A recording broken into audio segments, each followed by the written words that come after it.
In this tape, we're covering basic phrases you might use when receiving incoming business calls. Here's how our training method works. During this tape, we show you 4 short phone conversations between a caller and a business employee. After each conversation, we show you once again some important parts of what the employee said. We ask you to actively participate by repeating the employee's phrases. We pause long enough to give you time to repeat. Copying another person's speech, word for word, may seem very simple to you, especially since you're probably good speakers of English and you probably already have experience with telephones. But this seemingly simple technique is in reality very powerful. We have found that repeating effective phrases is the quickest way for employees to become comfortable with the language they need to use in their own telephone conversations. How about practicing a repetition right now, just to get used to the method? First, let's watch an example segment from a business employee. Ron Taylor will be glad to help you. May I tell him who's calling? After you see a segment like that, you will see printed words appear like this.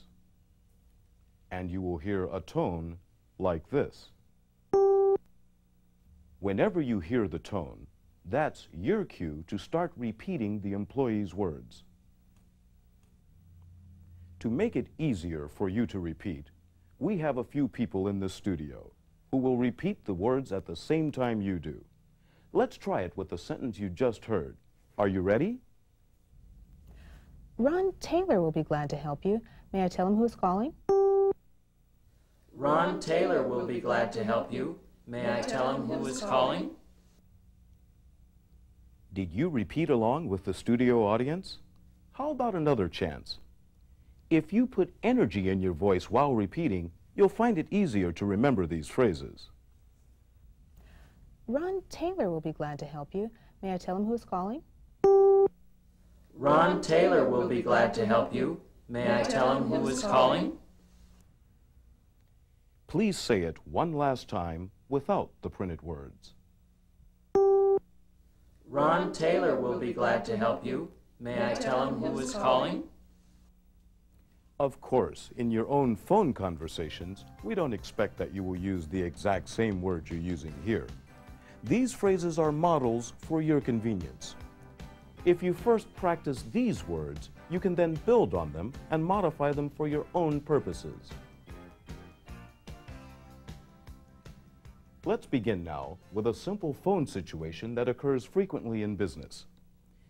One employee answers a call and needs to send the call to someone else.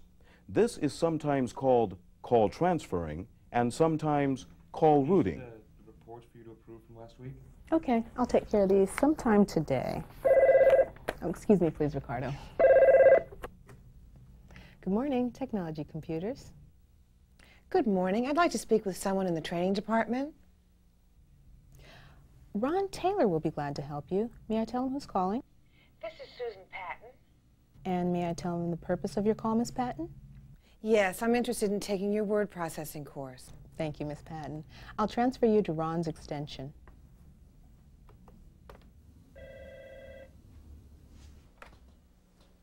Yes.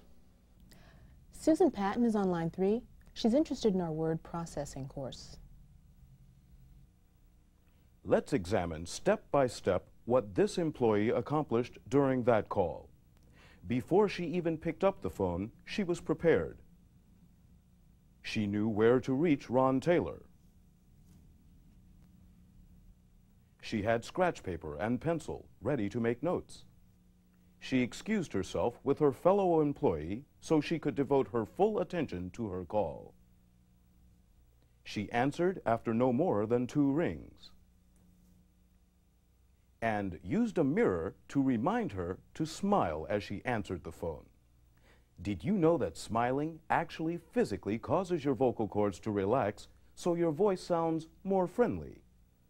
The employee answered the phone by greeting the caller and identifying the company. Let's repeat her greeting. Good morning, Technology Computers. Good morning, technology computers. Once more, what was her greeting? Good morning, technology computers. The caller asked for someone in the training department. The employee did not say, "This isn't the training department. You'll have to call a different number."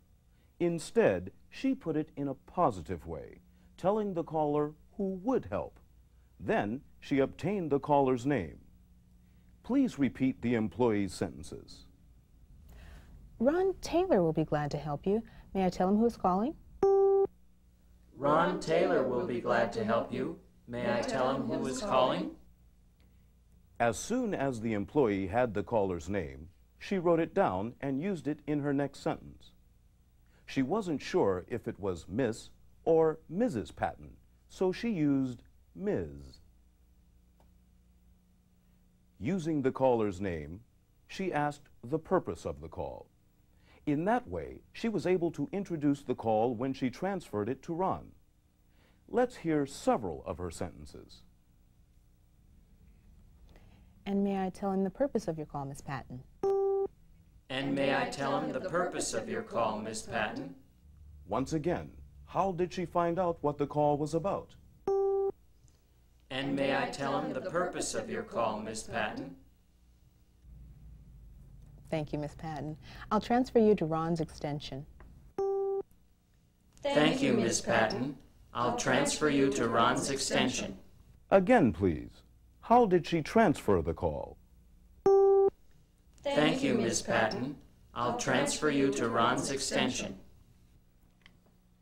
Yes. Susan Patton is on line 3. She's interested in our word processing course. Susan Patton is on line 3.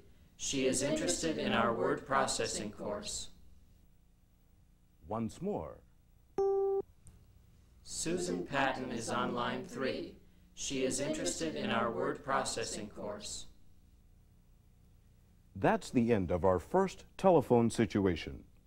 In order to remember the phrases you've just practiced, we strongly recommend that you use them in your own practice phone conversation right now.